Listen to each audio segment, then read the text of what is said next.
RUU perampasan aset pun diharapkan menjadi jawaban pemulihan, bukan sekedar penghukuman. Namun kewenangan besar juga harus diiringi pengawasan agar tak membuka celah penyalahgunaan. Sebab hukum harus menghadirkan kepastian, bukan sekedar melahirkan ketakutan. Dan pertanyaannya, saat hasil korupsi tak lagi menjanjikan kemewahan, masihkah ada yang berani mempertaruhkan jabatan? Saya Yudi Handoyo, inilah Sindo Prime.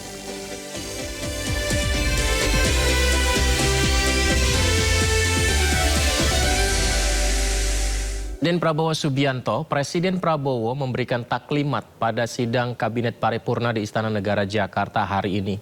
Dalam sidang hadir pula jajaran kementerian. Ya, inilah taklimat Presiden Prabowo dalam sidang Kabinet Paripurna di Istana Negara Jakarta hari ini. Dalam kesempatan ini pemirsa, Presiden menyinggung soal program penting pemerintah, salah satunya yakni makan bergizi gratis. Menurut Presiden, yang paling dasar dari sebuah peradaban adalah makan. Kalau kita tidak bisa memberi yang paling dasar dari sebuah peradaban, yang paling dasar adalah makan, pangan. Kalau ada orang-orang pintar mengatakan bahwa ada yang lebih penting dari perut yang lapar, ya saya persilahkan, saudara. Yang saya tahu dari sejarah ribuan tahun peradaban manusia, tidak ada masyarakat yang bertahan tanpa pangan. Punah. Peradaban punah kalau tidak ada makan. Untuk menjamin pangan perlu air, perlu lingkungan yang dilestarikan, perlu lahan yang subur, perlu kebijakan yang benar. Kita bertanya sekarang, apakah harga pangan terkendali? Apakah pupuk tersedia untuk rakyat, untuk petani dalam harga yang terjangkau? Kita bertanya, apakah anak-anak sekolah memperoleh makanan bergizi di sekolah? Saudara-saudara, saya diserang karena ingin memberi makan bergizi untuk anak-anak Indonesia. Memberi makan untuk anak-anak Indonesia, untuk ibu-ibu hamil, untuk orang-orang lansia, dianggap pemborosan. Tapi ribuan triliun yang menguap, yang pergi dari bumi Indonesia tiap tahun selama 34 tahun, tidak ada komentar, tidak ada pakar yang protes, tidak ada investigasi. Kita mau beri makan kepada anak-anak yang jelas-jelas minimal 1/4 anak-anak kita stunting. Sebagian besar juga tidak banyak yang tidak makan berangkat sekolah. Kita dituduh pemborosan. Kita dibilang ekonomi mau kolaps. Harga saham akan ambruk. Mata uang akan melemah. Alasannya karena boros.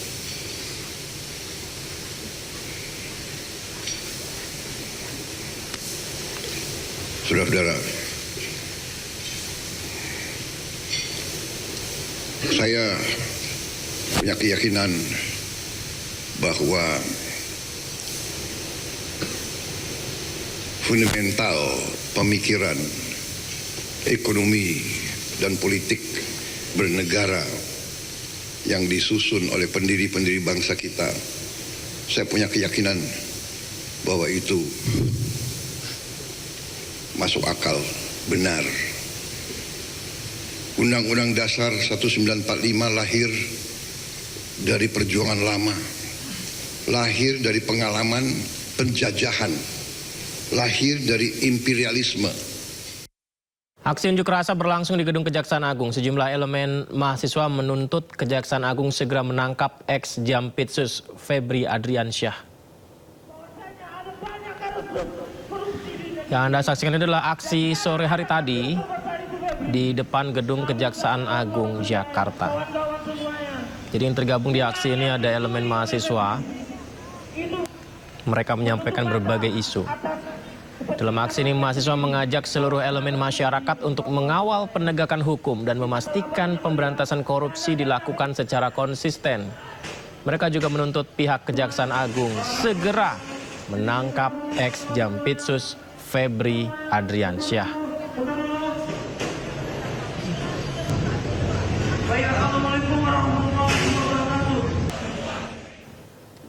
Pemirsa, Menteri Sekretaris Negara Prasetyo Hadi menegaskan jangan kait-kaitkan nama Presiden Prabowo untuk suatu perkara.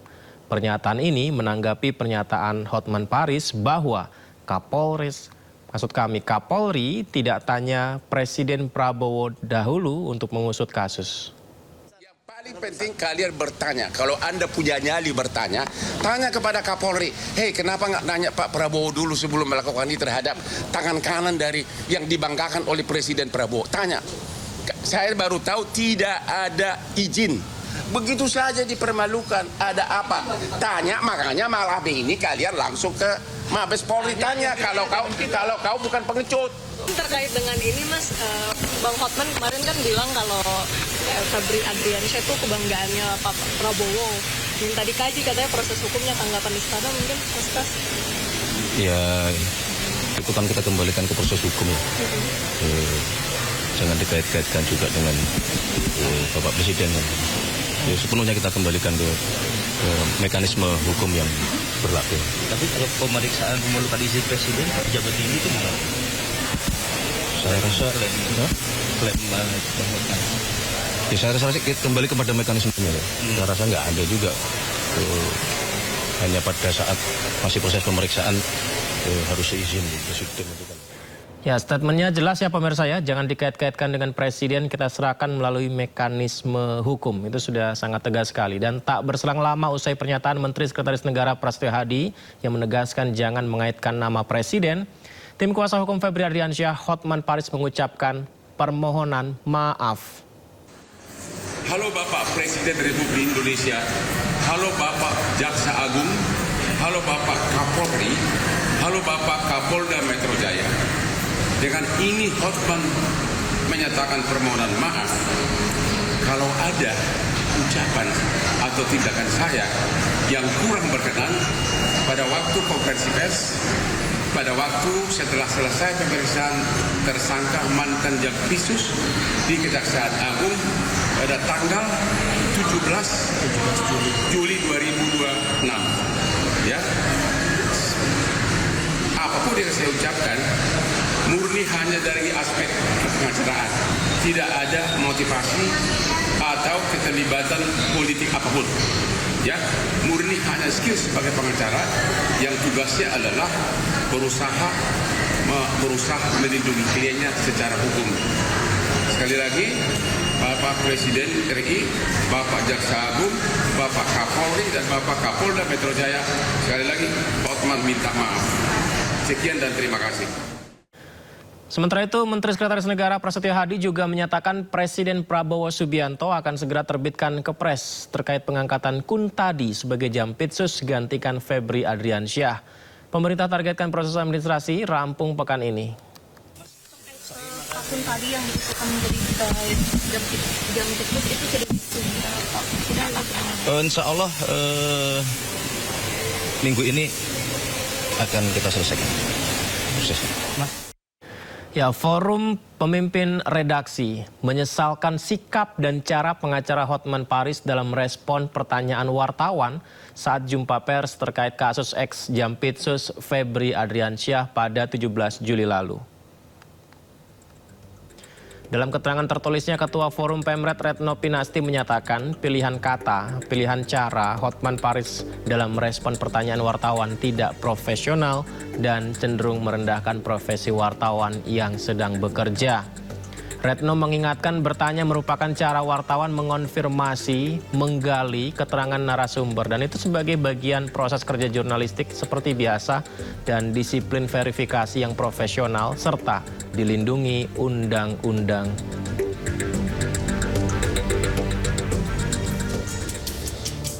Senada dengan Forum Pemret Ikatan Jurnalis Televisi Indonesia IJTI mengecam pernyataan kuasa hukum Febri Adriansyah Hotman Paris Hutapea. IJTI menilai pernyataan Hotman cenderung melecehkan, merendahkan dan menyudutkan profesi jurnalis. IJTI menghimbau semua pihak untuk saling menghargai jurnalis yang sedang menjalankan tugas profesinya.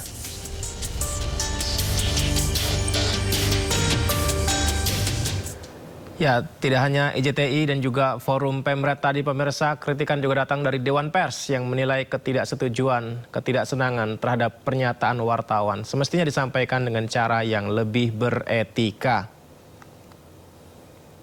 Ketua Dewan Pers Komarudin Hidayat menjelaskan aktivitas menggali informasi dari narasumber merupakan bagian proses kerja jurnalistik dan dilindungi Undang-Undang Nomor 40 Tahun 99 tentang pers. Maka dari itu, ia meminta semua pihak menghormati wartawan yang sedang bertugas menjalankan pekerjaannya secara jurnalistik. Pers menyatakan sikap. Satu, menyesalkan sikap advokat Hotman Paris yang menjawab pertanyaan wartawan dengan ungkapan yang bernada merendahkan. Ketidaksetujuan atau ketidaksenangan atas sebuah pertanyaan oleh wartawan hendaknya ditanggapi dengan cara yang lebih rasional dan beretika. Dua, meminta semua pihak untuk menghormati wartawan dalam melaksanakan kerja jurnalistiknya. Seorang wartawan mengajukan pertanyaan adalah untuk menggali informasi, mendengarkan versi narasumber atas sebuah peristiwa yang itu merupakan bagian dari proses jurnalistik yang dilindungi oleh pasal 4 ayat 3. Undang-Undang Nomor 40 Tahun 99 tentang pers, semua itu merupakan bagian dari upaya wartawan dalam menjalankan perannya seperti diamanatkan dalam pasal 6 Undang-Undang Pers, yaitu memenuhi hak masyarakat untuk mengetahui, menegakkan nilai-nilai dasar demokrasi, mendorong terwujudnya supremasi hukum dan hak asasi manusia serta menghormati kebinekaan.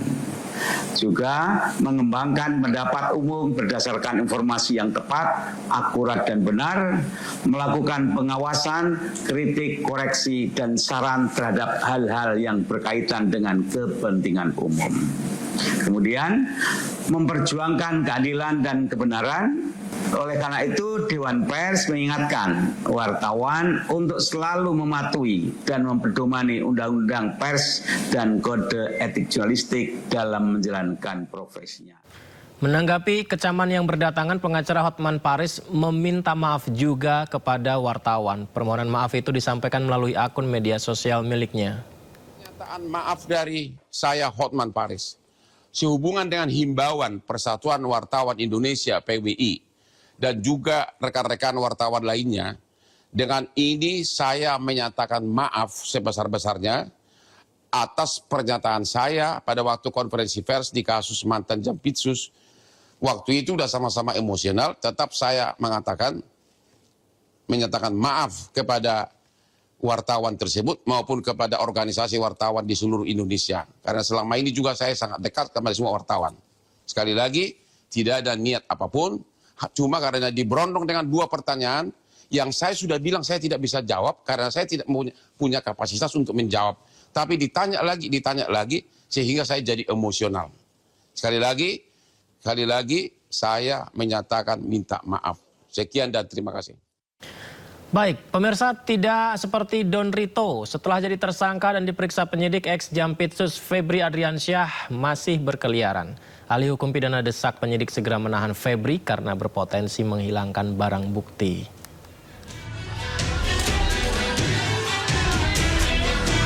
Ex-Jampitsus Febri Adriansyah dan Don Rito telah resmi ditetapkan sebagai tersangka mega korupsi dan pencucian uang. Setelah jadi tersangka, advokat Don Rito langsung dibuih di jeruji besi. Namun tidak dengan karibnya Febri Adriansyah. Walaupun penyidik Kejagung telah memeriksa 11 jam dengan 18 pertanyaan, ex-Jampitsus itu masih bisa melenggang bebas.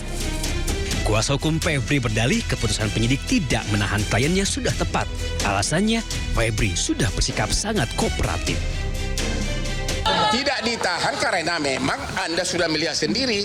Anak SD pun mengatakan bahwa itu bukan tindak pidana, belum ada bukti. Kami sudah mengajukan permohonan untuk tetap tidak ditahan. Satu, tadi dengan alasan karena beliau ini begitu ditetapkan tersangka mengundurkan diri. Itu artinya kooperatif. Pakar hukum pidana Abdul Fikar Hajar tampaknya tidak sependapat. Menurut Fikar, sebagai mantan Jampitsus, Febri justru harus ditahan karena berpotensi menghilangkan barang bukti. Nah, menurut saya dengan kedudukannya seperti sekarang ini, ya atau mantan Jampitsus, potensi itu ada gitu. Dia setiap hari bergaulnya dengan perkara. Jadi cara apa yang dia gunakan itu pasti dia udah ngerti gitu. Karena itu menurut saya kekhawatiran dua ini sebenarnya menjadi pertimbangan utama untuk melakukan penahanan. Protes juga disampaikan Handika Hanggowongso. Pengacara Don Rito itu menolak kliennya ditahan dengan alasan tidak ada kaitan dengan kasus yang tengah diselidiki. Proses serah terima kami ikuti dengan seksama. Alhamdulillah berjalan lancar. Namun yang membuat kami shock, klien kami, Pak Idon, langsung ditahan. Walaupun diduga bekerja sama mengkorupsi uang negara, namun perlakuan hukum yang diterima Don Rito dan Febri Ardiansah nampaknya berbeda. Padahal sebelumnya, Kejagung sudah berjanji akan menangani kasus yang menyerat Don dan Febri secara adil dan transparan. Tim Liputan iNews melaporkan. Sementara itu, Kejaksaan Agung telah membentuk tim penyidik khusus untuk mengusut perkara yang menyeret nama Febri Ardiansyah. Tim penyidik khusus bentukan Kejagung diisi 9 jaksa senior yang mayoritas merupakan alumni KPK.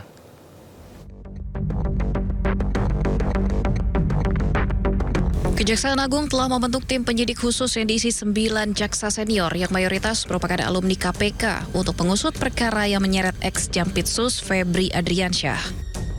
Pembentukan tim 9 ini ada dalam sprindik baru yang sifatnya khusus yang telah dikeluarkan Kejaksaan Agung.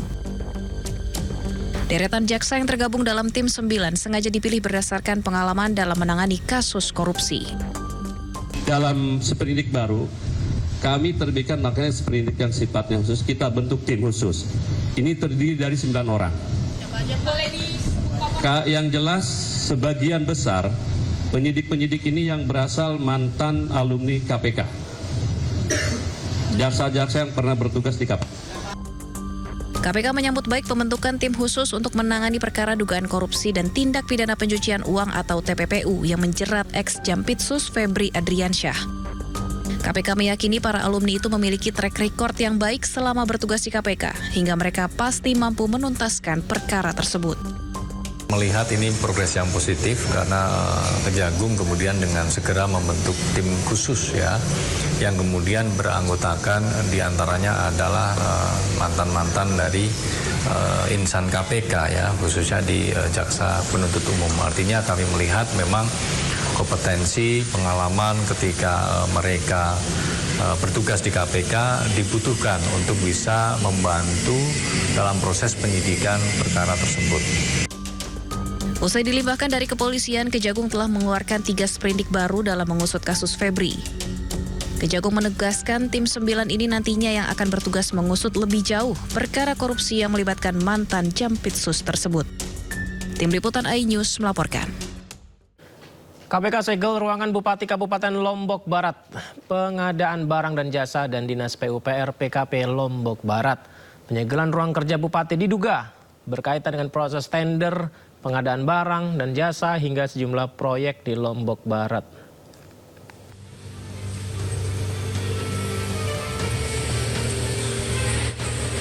Tim anti rasuah Komisi Pemberantasan Korupsi atau KPK menyegel sejumlah ruangan di Pemkab Lombok Barat. KPK segel beberapa ruangan, diantaranya ruang kerja Bupati, Dinas PUPR PKP, dan pengadaan barang jasa Lombok Barat. PJ Sekda Lombok Barat menegaskan jika dirinya tidak mengetahui pasti terkait penyegelan tersebut, namun masih sempat bertemu dengan Bupati saat nobar final Piala Dunia. Kan enggak kita lihat tahunya bahwa sampai di kantor ada ruangan yang disegel gitu. Karena sampai saat ini kan belum ada rilis resmi itu persoalan.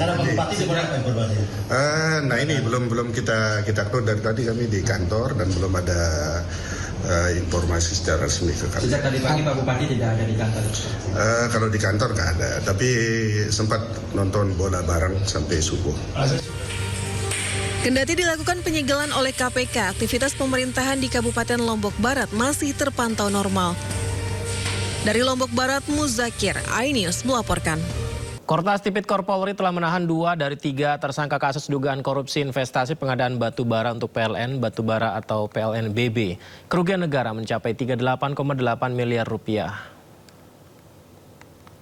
Pertama adalah IP selaku Investment Manager PT Perusahaan Pengelolaan Aset atau PPA, dan kedua adalah SSN selaku Kepala Divisi Operasional Bintang Abadi Sampurna atau BAS. Sementara itu tersangka SH selaku Direktur PT BAS saat ini berstatus narapidana di kasus ini. Maksud kami narapidana dalam kasus lainnya, pemirsa.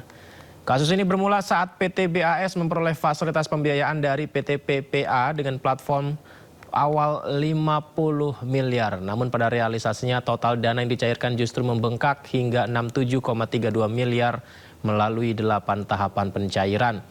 Pelanggaran aturan pun ditemukan meliputi ketiadaan verifikasi langsung ke pihak PLN Batubara serta pengabaian keabsahan dokumen pendukung. Kerugian negara berdasarkan penghitungan BPK mencapai 38,8 miliar rupiah. Yaitu yang pertama saudara IT selaku Investment Manager PT Perusahaan Pengelola Aset Persero, dan yang kedua adalah saudara FSN selaku Kepala Divisi Operasional PT Bintang Abadi Sampurna. Sementara itu untuk tersangka FH selaku Direktur PT Bintang Abadi Sampurna saat ini telah berstatus sebagai narapidana dalam perkara lain dan sedang menjalani pidana di Lapas Salemba. Fasilitas pembiayaan senilai 50 miliar diberikan kepada PT BAS Bintang Abadi Sampurna melalui skema invoice financing. Namun dalam pelaksanaannya dana akhirnya dicairkan mencapai sekitar 67,31 miliar rupiah melalui 8 kali pencairan. Penyidik menemukan adanya serangkaian penyimpangan mendasar antara lain. Pertama, proses due diligence dan analisis risiko tidak dijalankan sebagaimana mestinya. Rekomendasi untuk melaksanakan verifikasi langsung kepada PT PLN Batubara tidak dilaksanakan, padahal hal tersebut merupakan prosedur wajib sesuai SOP internal PT PPA. Kemudian kedua, dokumen invoice dan dokumen pendukung tidak diverifikasi keabsahannya, namun tetap dinyatakan telah memenuhi persyaratan sehingga menjadi dasar pencairan dana. Yang ketiga, pengawasan terhadap mekanisme cash collateral diabaikan, sehingga pencairan tetap dilakukan meskipun persyaratan jaminan tidak terpenuhi. Kemudian keempat, pada pencairan tahap akhir diduga dilakukan rekayasa rekening koran atau bank statement agar seolah-olah saldo rekening jaminan masih mencukupi, padahal kenyataannya tidak. Dokumen yang diduga dipalsukan tersebut kemudian digunakan sebagai dasar pencairan dana berikutnya. Perbuatan para tersangka telah mengakibatkan kerugian keuangan negara sebesar 38,9 miliar rupiah. Nilai tersebut merupakan kerugian nyata yang timbul akibat penyimpangan dalam proses pembiayaan dimaksud. Dalam rangka optimalisasi aset recovery, penyidik telah melakukan penyitaan terhadap sejumlah aset berupa tanah dan bangunan milik para tersangka yang tersebar di Medan, Bekasi, Bogor, Samarinda, dan Sidoarjo dengan estimasi nilai sekitar 14,4 miliar rupiah. Hakim Pengadilan Negeri Jakarta Selatan menolak permohonan pra-peradilan kedua yang diajukan Roy Suryo. Dengan demikian status tersangka Roy Suryo dalam kasus fitnah ijazah Presiden ke-7 RI Joko Widodo dinyatakan sah. Hakim menyatakan permohonan pra-peradilan Roy Suryo sudah tidak relevan sehingga sudah sepatutnya dinyatakan ditolak untuk seluruhnya. Hakim juga menilai Roy Suryo berupaya menunda sidang pokok perkara dan menyalahgunakan pra-peradilan. Sebelumnya Hakim Tunggal PN Jaksel mengabulkan sebagian gugatan pra-peradilan Roy Suryo terkait penggeledahan, penangkapan, dan penahanan. Hakim pra-peradilan menyatakan putusan itu tidak mempengaruhi pokok perkara. Tindakan pemohon mengajukan permohonan pra-peradilan terkait penetapan tersangka setelah pelimpahan perkara dan setelah pra-peradilan pertama mencapai tahap kesimpulan adalah bentuk nyata upaya untuk menunda-nunda dan mengganggu proses pemeriksaan pokok perkara. Menurut Hakim, upaya ini adalah salah satu bentuk penyalahgunaan pra-peradilan. Menimbang bahwa berdasarkan seluruh uraian pertimbangan di atas, maka permohonan pra-peradilan pemohon sudah tidak relevan lagi sehingga sudah sepatutnya dinyatakan ditolak untuk seluruhnya. Menimbang bahwa oleh karena permohonan pra-peradilan ditolak untuk seluruhnya, maka biaya yang timbul dalam perkara ini haruslah dibebankan kepada pemohon sejumlah nihil. Mengingat pasal 89, pasal 160 ayat 3, pasal 163 ayat 1 Undang-Undang Nomor 20 Tahun 2025 dan peraturan undang-undangan lain yang bersangkutan mengadili: 1. Menolak permohonan pra-peradilan pemohon untuk seluruhnya, 2. Membebankan kepada pemohon untuk membayar biaya perkara sejumlah nihil. Ya, dan Roy Suryo menegaskan dirinya menghormati putusan hakim yang menolak permohonan pra-peradilan keduanya. Roy Suryo menyerahkan sepenuhnya keputusan terhadap kuasa hukumnya terkait permohonan pra-peradilan selanjutnya. Bagaimanapun juga kami, ya khususnya saya, tetap mengaturkan terima kasih dan apresiasi. Tapi bagi saya lumrah, ya, lumrah hal ini. Jadi ada kadang-kadang hakim tunggal itu yang memutuskan itu menyetujui, ada kadang-kadang yang memutuskan tidak menyetujui. Nah, bagi saya menyerahkan sepenuhnya. Langkah selanjutnya pada para kuasa hukum saya. Mas Refli, Mas Abdul Ghafur Sangaji, Bu Soraya, Mas Tristan, kemudian Pak Yasena dan lain sebagainya. Ya, saya menyerahkan sepenuhnya. Apakah kemudian mau lanjut dengan pra-peradilan yang keempat? Karena apa? Karena pra-peradilan yang ketiga sudah kami daftarkan. Dan insya Allah akan bersidang pada hari Selasa tanggal 28 Juli yang akan datang. Dengan materi adalah ganti rugi atas putusan pra-peradilan yang pertama. Nah ini kita bisa uji nanti. Apakah putusan ganti rugi itu akan kemudian diterima atau ditolak? Karena kalau kemudian itu ditolak, nah tentu saja ini ada hal yang big question mark, ya, tanda tanya besar. Karena putusan yang pertama itu sudah diterima, hanya waktu itu memang belum sempat kita mohonkan. Nah, sebagai insan yang taat hukum, tentu kita menghormati putusan tersebut. Walaupun tentu kita memiliki pendapat yang berbeda, ya. Tapi tetap saja ini adalah putusan yang memang first, final, and binding, yang kita harus hargai. Ya. Hanya memang ada beberapa catatan yang perlu disampaikan. Sebagai contoh misalnya, tadi dikatakan bahwa putusannya tidak relevan lagi untuk mengajukan pra-peradilan terhadap pasal-pasal yang menersangkakan Mas Roy. Kalau kami merasa relevansi itu bukan jawaban hukum, ya. Yeah. Karena relevan itu lebih pada timingnya kalau tadi. Tadi kan dikatakan kenapa waktu ditetapkan sebagai tersangka pada tanggal 7 November 2025 tidak segera mengajukan pra-peradilan. Jadi ini kawan-kawan semua memang selalu ada dilema kalau kita mau mengajukan pra-peradilan. Dilemanya adalah ya kita mengetahui bahwa success story dari pra-peradilan itu memang kecil sekali. Yes. Ya. Dan bahkan dalam beberapa hal ada politisasi dan lain sebagainya, dugaannya seperti itu. Karena itu pada waktu itu baik Mas Roy maupun Dr. Tifa memberikan benchmarkingnya begini. Kalau beliau ditahan baru akan mengajukan pra-peradilan. Tapi sepanjang tidak ditahan tidak mengajukan pra-peradilan. Nah, waktu beliau ditangkap pada tanggal 19 Juni 2026 kemarin dan kemudian tidak ditahan pada tanggal 22 Juni, itu pra-peradilan diajukan di tengah-tengah waktu itu. Ya, di tengah-tengah waktu itu. Hanya memang bedanya adalah Dr. Tifa mencabutnya, Mas Roy meneruskannya karena ada yang namanya public accountability, tanggung jawab publiknya, yaitu untuk menguji bahwa kewenangan itu tidak boleh dilaksanakan secara sewenang-wenang. Maka kemudian terhadap penggeledahan, penangkapan dan penahanan itu diajukan pra-peradilan dan alhamdulillah kemudian dikabulkan. Ini melihat bahwa apa yang dibacakan oleh hakim tadi justru tidak menyentuh pada pokok permohonan kami, yaitu menguji sah tidaknya penetapan tersangka dengan menggunakan 2 alat bukti permulaan yang cukup. Hakim hanya menyandarkan pada satu pemikiran, ya itu adalah satu pemikiran hukum ya dari seorang hakim, itu bukan asumsi, tapi itu pemikiran hukum yang tentu debatable ya, dan itu menjadi satu ruang diskusi hukum juga nanti ke depan dalam kerangka kita memperkaya sistem hukum kita. Yaitu apa? Hakim hanya menyandarkan pada penafsiran bahwa timingnya tidak tepat atau timingnya tidak relevan. Saya pikir ini sebenarnya tidak ada bedanya dengan ketentuan pasal 82 KUHP yang lama yang tadi dibacakan oleh hakim, bahwa berdasarkan KUHP yang lama, suatu perkara pidana kalau sudah dilimpahkan ke pengadilan, itu maka gugur permohonan pra peradilan. Roy Suryo mendapat kejutan saat akan menjalani sidang putusan pra peradilan di PN Jakarta Selatan. Roy yang berulang tahun ke-58 mendapat kue ulang tahun dari para pendukungnya.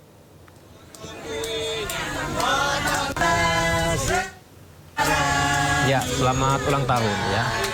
Roy Suryo mendapat kejutan ulang tahun sebelum sidang putusan pra peradilan keduanya digelar di Pengadilan Negeri Jakarta Selatan pada Senin siang. Roy Suryo genap berusia 58 tahun pada 18 Juli 2026. Kejutan ini diberikan oleh sejumlah pendukungnya. Para pendukung membawa kue sambil menyanyikan lagu selamat ulang tahun untuk Roy Suryo. Roy memotong kue ulang tahun. Potongan pertama diberikan kepada mantan Wakapolri Ugro Seno yang juga hadir dalam persidangan.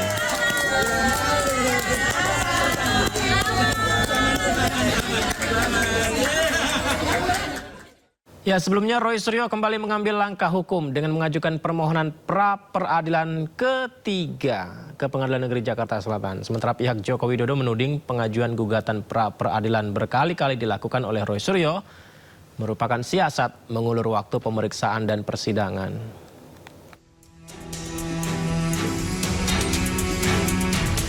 Kasus hukum terkait tudingan ijazah palsu Presiden ke-7 RI Joko Widodo kembali memanas. Di tengah masih bergulirnya pra-peradilan kedua, pakar telematika Roy Suryo kembali mengambil langkah hukum dengan mengajukan permohonan pra-peradilan ketiga ke Pengadilan Negeri Jakarta Selatan.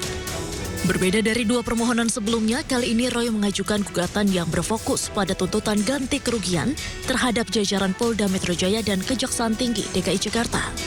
Kuasa hukum Roy Suryo, Refli Harun pun meyakini hakim akan mengabulkan gugatan ini. Yang kami ajukan untuk yang ketiga ini bukan pasal 35 ya Undang-Undang ITE, tetapi permohonan ganti rugi. Jadi permohonan ganti rugi itu menyusul kemenangan kami di dalam pra-peradilan pertama. Karena pada pra-peradilan pertama sebenarnya ada permohonan rehabilitasi dan ganti rugi kan. Tapi ganti ruginya tidak dibunyikan, rehabilitasi dibunyikan. Tetapi hakim mengatakan itu harus permohonan terpisah. Karena permohonan terpisah ya kami ajukan lagi dan rasanya tidak ada halangan untuk dikabulkan. Hanya mungkin dikabulkan berapa besarnya ganti rugi itu kan. Pihak Jokowi menilai pengajuan pra-peradilan yang dilakukan berulang kali oleh Roy Suryo hingga gugatan kedua dan ketiga tidak logis. Gugatan pra-peradilan ini dinilai sebagai taktik Roy untuk mengulur waktu ke persidangan dan menghambat proses hukum. Dengan pengajuan pra ketiga kan semakin terbukti dugaan kami bahwa ini untuk mengulur-ngulur perkara, yang berarti kok tidak confidence Bang Roy maju dalam persidangan dengan segala pembelaannya. Apalagi kalau tadi disampaikan argumen bahwa terdakwa belum menerima panggilan, sesuai ketentuan KUHP pada saat berkas dilimpahkan oleh jaksa ke pengadilan, tentunya terdakwa atau penasihat hukumnya sudah menerima tembusan salinan pengiriman berkas termasuk dakwaan, yang artinya secara yuridis sudah tahu adanya pelimpahan berkas ke pengadilan, karena itu ketentuan KUHP. Dengan pra-peradilan ketiga yang kini menuntut ganti kerugian, proses hukum terkait kasus dugaan ijazah palsu Joko Widodo kembali menjadi sorotan karena sejumlah gugatan diajukan Roy Suryo secara beruntun terhadap aparat penegak hukum yang menangani perkara tersebut. Dari Jakarta, Tim Liputan iNews melaporkan. Komisi 3 DPR RI membahas RUU perampasan aset bersama dengan peneliti dan akademisi. Ada 3 isu krusial yang ditampung Komisi 3 sebagai masukan untuk RUU perampasan aset, pemirsa. Ada 3 isu penting yang menjadi pembahasan dalam rancangan Undang-Undang Perampasan Aset, yakni nomenklatur RUU. Itu yang pertama, nomenklatur RUU. Yang kedua, pengawasan terhadap aparat penegak hukum. Jadi yang pertama nomenklatur, yang kedua pengawasannya. Kemudian yang ketiga, mekanisme pengelolaan aset hasil rampasan negara. Baik, jadi ada 3 hal pemirsa ya, nomenklatur, pengawasan, serta mekanismenya. Ya, istilah perampasan aset juga dipertanyakan hingga diusulkan diganti jadi pemulihan aset. Apakah sama namanya ya? Perampasan aset, pemulihan aset. Maknanya seperti apa?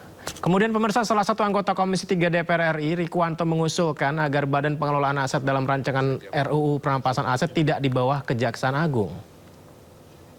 Saya tertarik masalah perlunya Badan Pengelolaan Aset bukan lagi di kejaksaan yang diserap oleh negara sedikit sekali. Saya setuju untuk hal tersebut. Ya, nanti mekanismenya seperti apa, orang-orang seperti apa, supaya nilai-nilai aset itu tetap bisa stabil dan bisa berjalan sesuai dengan rencana dari undang-undang, yaitu menghasilkan keuangan bagi pengembalian aset itu sendiri. Ya, digadang-gadang menjadi senjata ampuh melawan kejahatan, namun kewenangan yang luas tak boleh lepas dari pengawasan. Hukum pun harus mampu menghadirkan efek jera sekaligus menjamin keadilan, sebab jika tidak, kewenangan itu justru beresiko disalahgunakan. Pertanyaannya, akankah RUU Perampasan Aset benar-benar bisa segera disahkan atau lagi-lagi jadi wacana berkepanjangan? Kita bahas bersama narasumber kita, pakar hukum pidana Septa Chandra. Assalamualaikum, selamat malam Pak Septa. Assalamualaikum warahmatullahi wabarakatuh. Selamat malam. Baik, terima kasih ya Pak Septa sudah berkenan berbagi di Sindo Prime. Pak Septa tadi disampaikan 3 hal yang dibahas di DPR adalah yang pertama nomenklaturnya, jelas harus disiapkan ya. Yang kedua adalah pengawasan dan mekanismenya. Kalau melihat 3 hal tersebut, berarti kita apakah bisa dikatakan belum siap Pak untuk RUU Perampasan Aset? Ya, bukan belum siap ya. Artinya RDPU yang dilakukan selama ini memang meminta masukan daripada akademisi maupun praktisi dan berbagai profesi agar kemudian menyempurnakan daripada RUU itu sendiri. Baik dari judulnya maupun substansi materi muatan daripada undang-undang tersebut. Tadi singgung soal judul juga penting karena judul itu akan mewakili substansi atau materi muatan daripada undang-undang itu. Makanya kalau kita mau konsisten dengan UNCAC yang sudah diratifikasi melalui Undang nomor 7 tahun 2006 itu, ya harusnya aset recovery itu menjadi tolak ukurnya, yaitu pemulihan aset, bukan perampasan aset.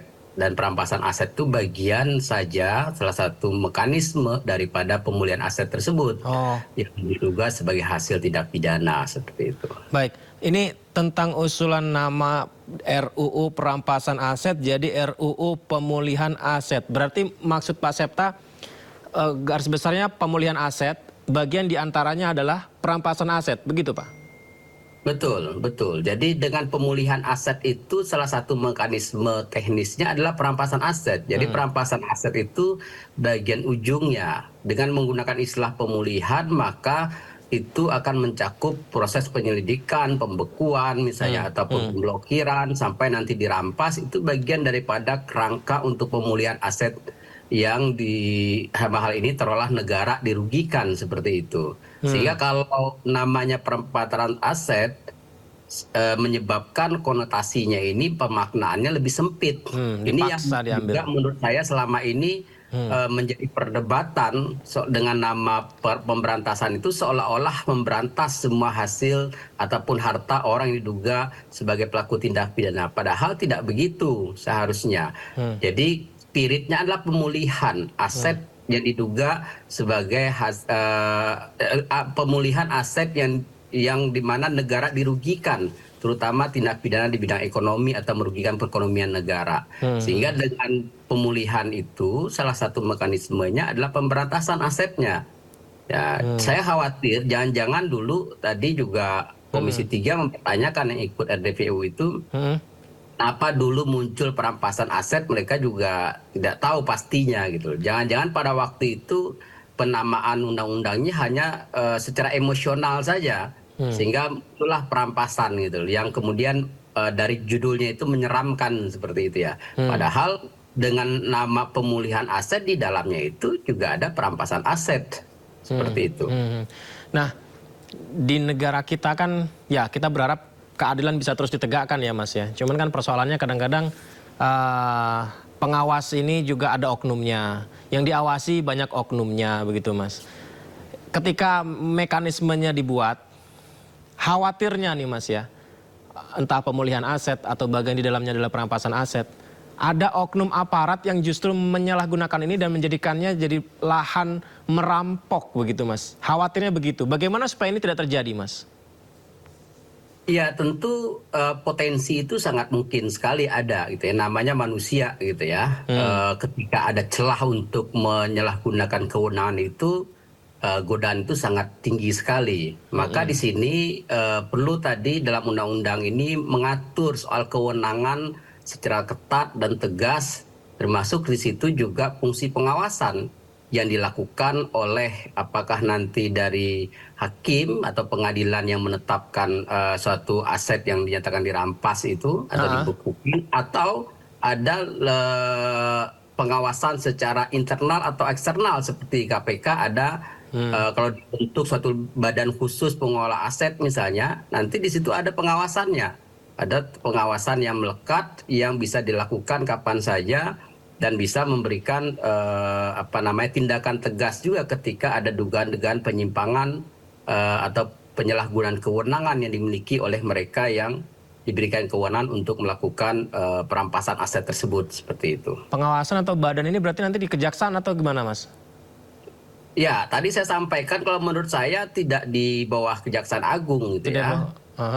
Karena itu nanti akan keluar daripada main jobnya daripada Kejaksaan Agung yang selama ini memang sebagai eksekutor untuk merampas hasil tindak pidana secara umum gitu.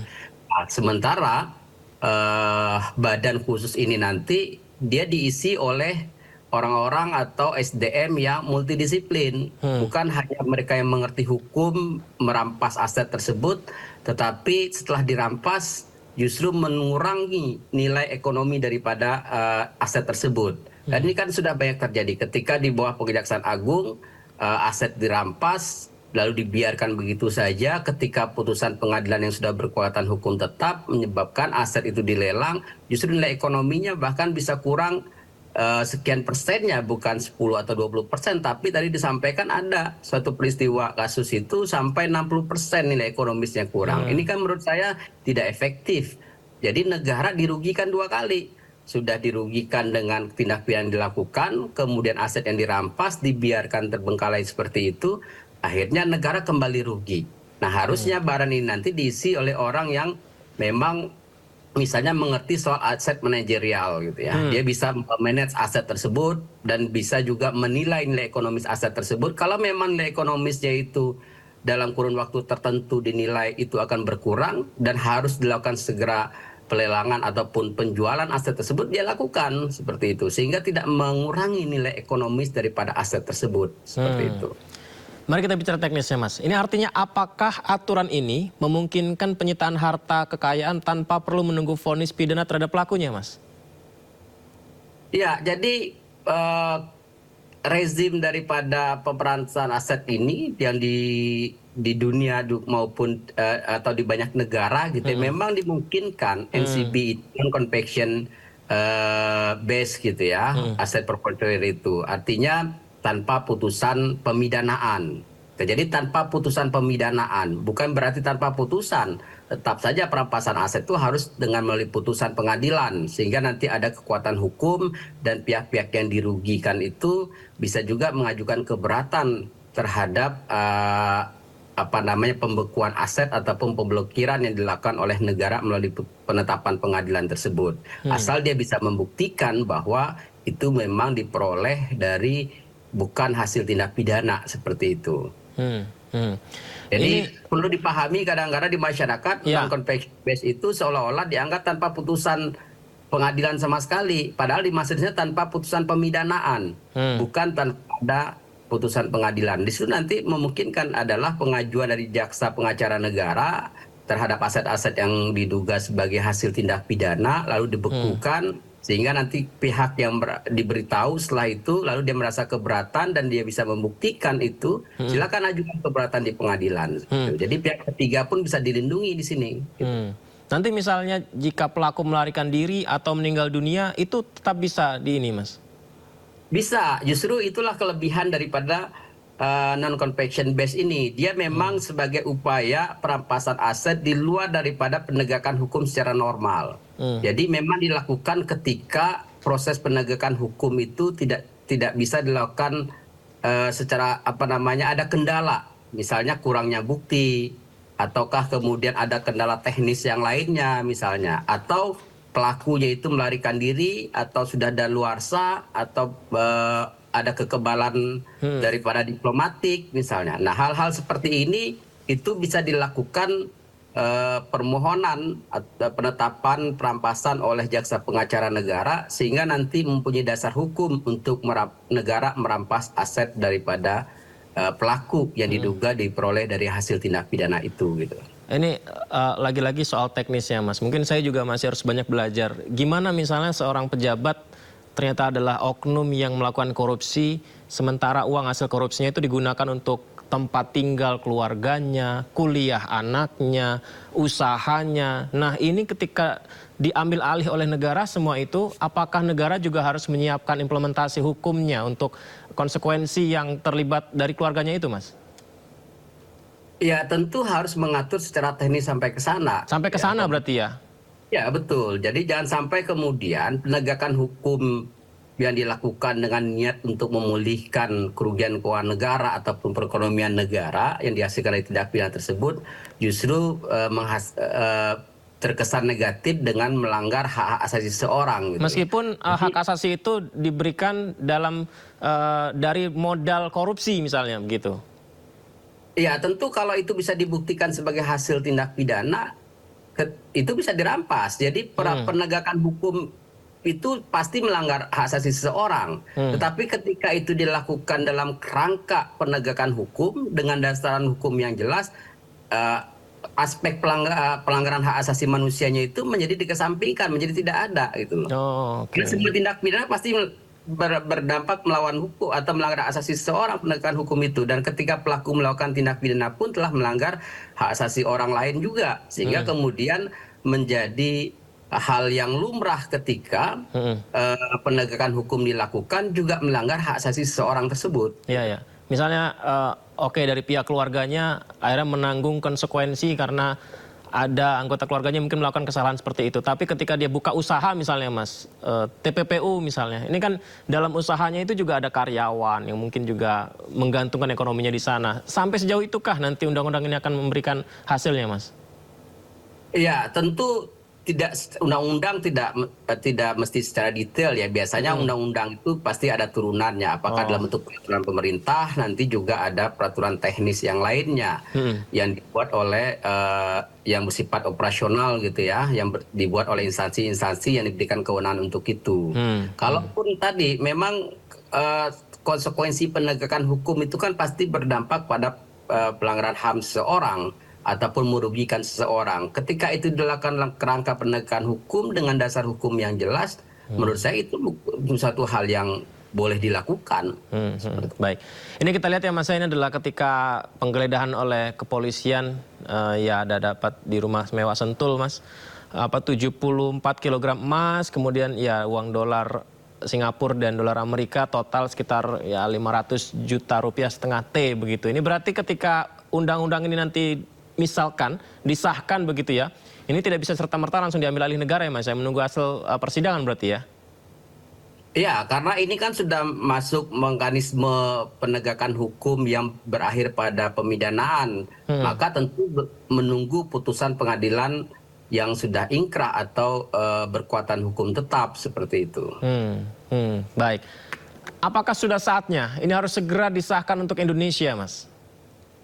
Ya, saya kira dari tadi dua narasumber yang dihadirkan dan juga narasumber yang lain dengan keadaan negara Indonesia sekarang ini, undang perampasan aset ataupun pemulihan aset ini sudah saatnya diberlakukan. Karena dampak daripada tindak pidana korupsi ataupun pencucian uang ataupun tindak pidana khusus yang lainnya merugikan negara atau perekonomian negara itu sudah berdampak begitu luar biasa.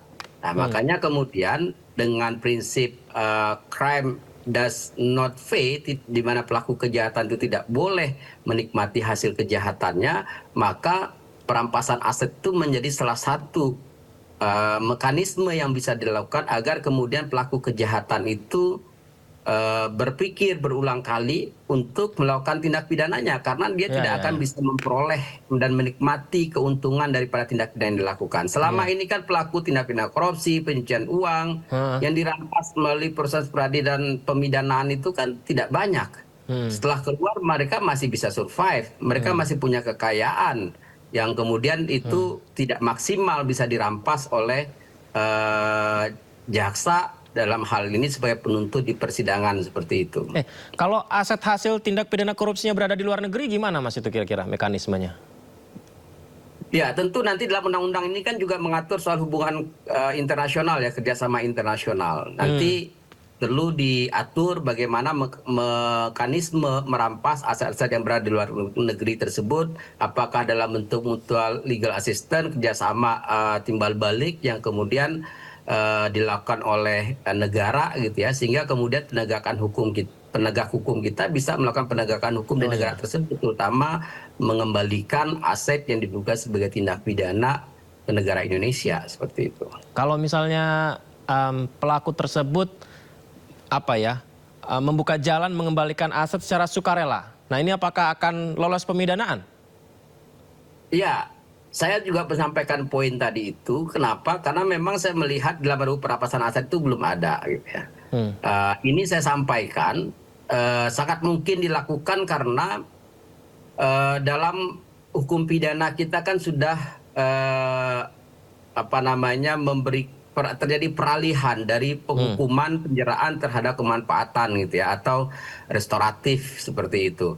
Nah, menurut saya karena KUHP dan KUHP sudah mengakomodir itu, maka untuk perampasan aset ini juga harus dibuka ruang itu, sehingga tidak perlu penegak hukum melakukan penegakan hukum yang berdampak pada pemidanaan ataupun mekanisme non-conviction based tadi itu, ketika pelakunya itu memang sukarela datang sebelum proses penegakan hukum dilakukan, itu sangat memungkinkan kemudian menyebabkan dia tidak dipidana. Kalaupun sudah sampai pada tahap penyidikan, dia sudah mengaku, ya di SP3 kan. Karena ini kan tindak pidana yang di cover oleh Undang-Undang Perampasan Perampasan Aset ini kan tindak pidana ekonomi gitu. Iya.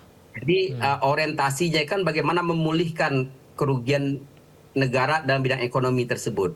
Nah, jadi tidak bisa disamakan dengan tindak pidana lain yang memang tujuannya adalah melakukan penjeraan terhadap pelakunya. Karena tujuannya adalah memulihkan kerugian keuangan negara, maka ketika kerugian keuangan negara sudah dipulihkan, kenapa kita mesti susah payah untuk menghukum pelaku lagi seperti itu. Dari diskusi ini saya pikir berarti perlu ada kejelasan ya Mas ya dalam standar pembuktian, pembagian tanggung jawab pengelolaan asetnya siapa, kemudian ada juga potensi benturan kepentingan, berarti ada yang harus dipisahkan untuk bisa membuat ini menjadi sempurna ya Mas? Iya, saya kira memang banyak hal yang memang tadi harus dilakukan gitu ya. Jadi juga termasuk harus penyamaan persepsi dan pengaturan yang jelas. Objek yang bisa dirampas itu apa? Lalu tindak pidana apa saja yang bisa dilakukan perampasan aset tersebut atau melalui mekanisme NCB itu gitu. Kemudian mekanisme perampasannya seperti apa? Termasuk juga nanti kalau sudah dirampas, siapa yang mengelola itu gitu. Jangan sampai kemudian dirampas, kemudian tidak dikelola sehingga mengurangi nilai ekonomisnya. Termasuk juga fungsi pengawasan yang sangat penting. Karena bagaimanapun bagusnya suatu substansi undang-undang yang mengatur gitu ya, ketika orang yang berada di dalam yang menjalankan undang-undang tersebut atau dalam lembaga tersebut tidak mempunyai spirit yang baik dalam penegakan hukum, dia juga tidak akan berdampak apa-apa. Jadi sangat tergantung kepada orang juga nanti yang menjalankan itu dan juga fungsi pengawasan. yang melekat dan efektif sehingga kemudian potensi untuk disalahgunakan atau abuse of power itu tertutup ruangnya. Dan efektivitas daripada RUU perampasan aset ini menjadi berjalan dengan efektif sesuai dengan maksud dan tujuan serta spirit daripada kenapa masyarakat Indonesia ingin kemudian segera disahkan RUU perampasan aset ini, dan memang sudah saatnya karena dampak yang luar biasa ditimbulkan, dan ketika itu berhasil dirampaskan oleh negara dikembalikan kepada masyarakat untuk bisa dinikmati melalui pembangunan maupun bentuk-bentuk program pemerintah yang lainnya seperti itu. Supaya masyarakat yang ngeluh soal jalan rusak itu bisa segera diperbaiki ya Mas ya, dari aset-aset yang sudah diberikan dari undang-undang ini nanti. Baik, terima kasih banyak Mas Septa sudah berbagi bersama kami. Izin nanti kita bisa dialog kembali ya Mas ya, apalagi kalau sudah ada progres positifnya lagi nanti ya untuk RUU ini. Terima kasih Mas, selamat malam, Assalamualaikum. PT Hyundai Motors Indonesia menggelar Hyundai Sunday secara serentak di jaringan dealer 3S di seluruh Indonesia. Melalui kegiatan ini Hyundai mengajak masyarakat menghabiskan akhir pekan bersama keluarga sekaligus mengenal lebih dekat produk dan layanan purna jual yang ditawarkan.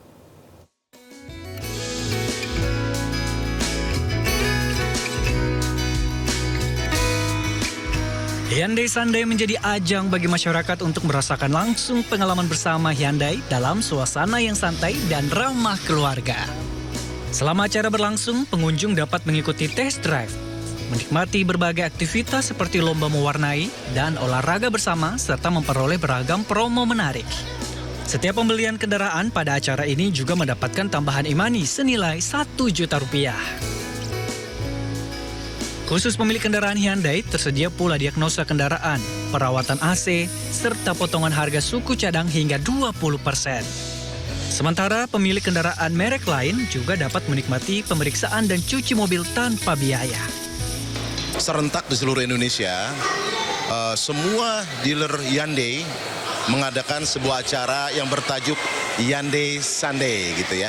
Nah, Hyundai Sunday ini sebuah acara platform yang diadakan oleh setiap dealer Hyundai yang mengundang semua ekosistem di daerahnya masing-masing. Community, customer. Yang menarik adalah yang diundang berbagai merek mobil apapun gitu ya. Jadi berbagai merek mobil apapun untuk datang meramaikan ke masing-masing dealer. Kalau nggak salah ada kurang lebih sekitar 78 dealer seluruh Indonesia yang terlibat karena dealer yang memang mempunyai standarisasi 3S, Sales, Service, and Spare Part. Antusiasme juga datang dari komunitas pecinta mobil yang menilai kegiatan ini menjadi kesempatan untuk mengenal lebih dekat berbagai produk dan teknologi terbaru Hyundai. Kami dari White Car Indonesia sendiri sangat antusias dan sangat baik untuk acara-acara seperti ini, yang mana di acara ini kita komunitas kembali diperkenalkan produk-produk Hyundai sendiri, yang mana sebelumnya kita belum tahu ada beberapa produk-produk atau varian dari Hyundai sendiri. Hari ini kita diperkenalkan dengan berbagai macam produk dari Hyundai sendiri. PT Hyundai Motors Indonesia berharap Hyundai Sunday menjadi agenda rutin yang mempererat hubungan dengan pelanggan, sekaligus memperkenalkan jajaran kendaraan bermesin konvensional, hybrid, hingga kendaraan listrik kepada masyarakat. Dari Tangerang, Banten, Rizky Ihwal, Yudi Richard, iNews melaporkan.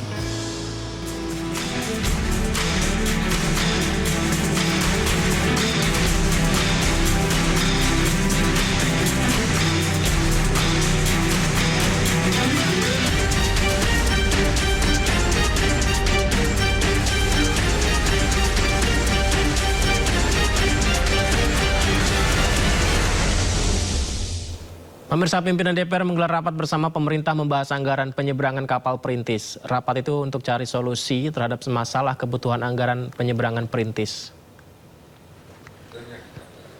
Rapat langsung dipimpin oleh Wakil Ketua DPR Sufmi Dasko Ahmad dan dihadiri Menteri Keuangan Purbaya Yudi Sadewa, Menteri Perhubungan Dudi Purwagandi, Mensesnek Prasetyo Hadi, beserta jajaran Direksi BUMN Sektor Transportasi.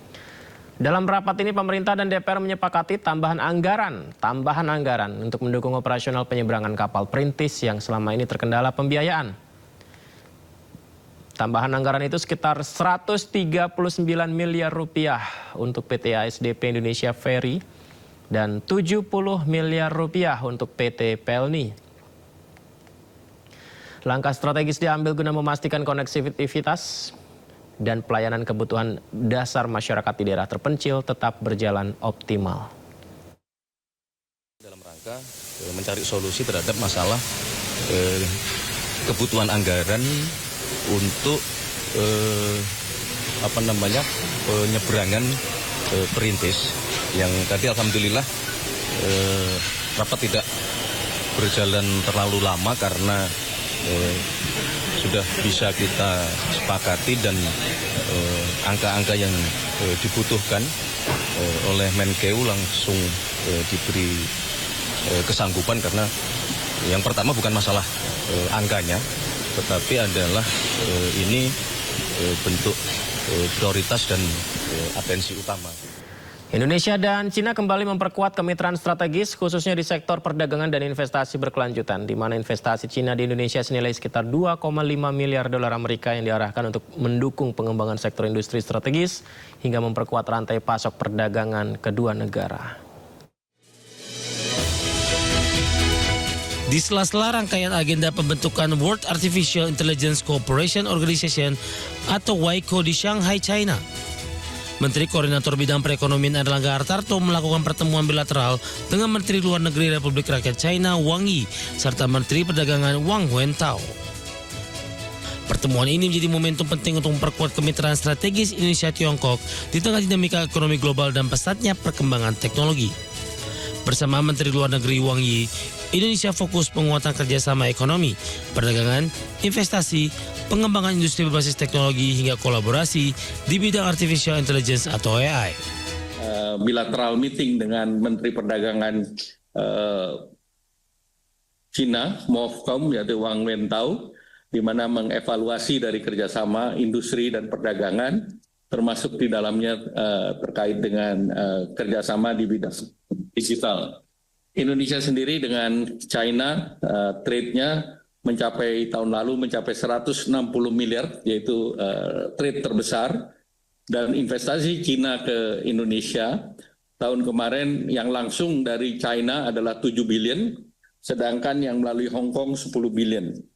Jadi ini adalah betul-betul negara strategis bagi Indonesia. Sementara itu dalam pertemuan dengan Menteri Perdagangan Wang Wentao, Indonesia kembali berkomitmen mendorong iklim investasi, di mana investasi China di Indonesia sudah menembus sekitar 2,5 miliar dolar Amerika yang diarahkan untuk mendukung pengembangan sektor industri strategis, meningkatkan nilai tambah, memperkuat rantai pasok, serta menciptakan lapangan kerja. Selain itu, Indonesia dan China juga sepakat mendorong kerjasama perdagangan yang saling menguntungkan.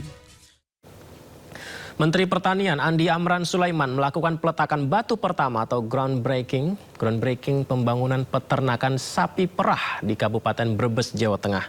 Mega Farm sapi perah ini ditargetkan mampu memproduksi 180.000 ton susu per tahun atau 20% dari total produksi susu nasional. Menteri Pertanian Andi Amran Sulaiman melakukan peletakan batu pertama atau groundbreaking pembangunan peternakan sapi perah berkelas dunia milik PT Global Dairy Bersama di Desa Karangbale, Kecamatan Larangan, Kabupaten Brebes, Jawa Tengah. Mentan Amran menyebut pembangunan peternakan sapi perah ini merupakan bagian dari upaya mewujudkan swasembada susu. Mega Farm sapi perah ini nantinya ditargetkan mampu memproduksi sekitar 180.000 ton susu per tahun. Angka itu setara dengan sekitar 20% dari total produksi susu nasional saat ini. Kalau kita butuh katakanlah 1 juta ekor, kalau 10 ekor satu petani, itu kan 100.000 saja petani Indonesia. 100.000, tapi ini dibina. Sekarang sudah ada 50.000 ya, 50.000 peternak. Kita bina. Kalau kita mau pasti bisa. Beras. Amran mengungkap kebutuhan susu nasional hingga kini masih didominasi impor yang mencapai sekitar 3,6 sampai 3,8 juta ton per tahun atau sekitar 80% dari total kebutuhan. Untuk itu Kementerian Pertanian mengajak pelaku usaha dalam negeri maupun investor asing untuk berinvestasi di sektor peternakan sapi perah. Pemerintah menilai pasar susu di Indonesia masih sangat besar dan membutuhkan sekitar 20 proyek serupa untuk mencapai swasembada susu.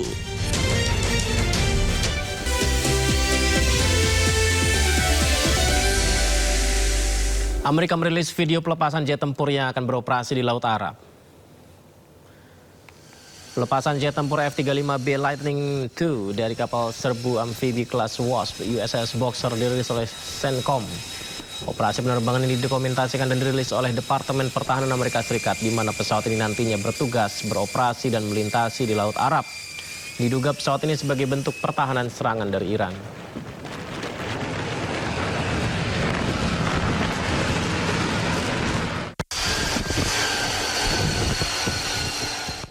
Sementara itu dari pihak Iran, IRGC berterima kasih kepada pemberian informasi intelijen kepada Jordania.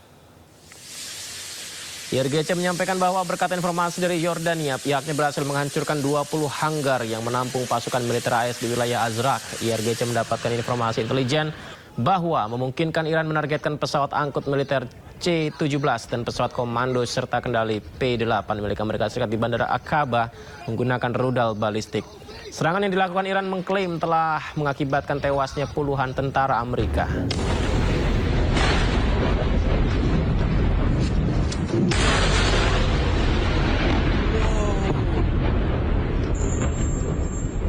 Dan Presiden Amerika Serikat mengucapkan bela sungkawanya atas meninggal tentara Amerika Serikat atas serangan Iran beberapa waktu lalu. Namun serangan yang dilakukan Iran tak hanya di pangkalan militer Amerika di negara Teluk, tapi juga di Selat Hormuz, di mana terdapat 2 kapal tanker juga meledak akibat serangan Iran. Very badly, but you know, those great people, those great patriots were out there fighting that Iran cannot have a nuclear weapon. Iran has been very, very badly damaged. They've lost everything almost militarily. They've got very little left. They've got some missiles. They've got some drones. They've got some manufacturing ability, not much. We control the Strait. They don't control anything. So we'll see what happens. But we hit them very hard again tonight. And we did that in honor of the probably 3. It's probably 3 as opposed to 2. Great patriots. Israel tega menyerang seorang pemuda dan ibunya dengan rudal hingga meninggal dunia.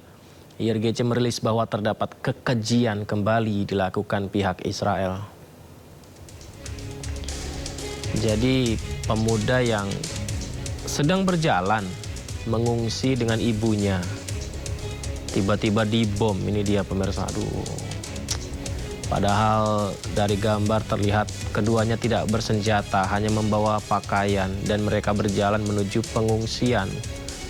2 orang yang hanya ingin ke tenda pengungsian dibom. Tidak diketahui lokasi dan waktu penyerangan secara independen, tapi serangan ini merupakan kejahatan yang paling keji.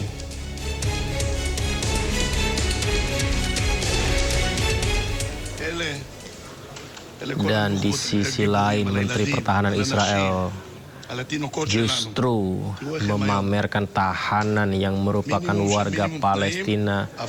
Kita lihat di sisi kanan bawahnya ya. Tahanan warga Palestina terikat tak berdaya. Kedua tangan, kedua kaki tahanan diikat seolah diperlakukan sebagai penjahat yang melakukan kriminalitas tinggi. Tapi bayangkan, mereka hanyalah orang-orang yang hanya ingin kembali ke tempat pengungsian bertemu keluarganya.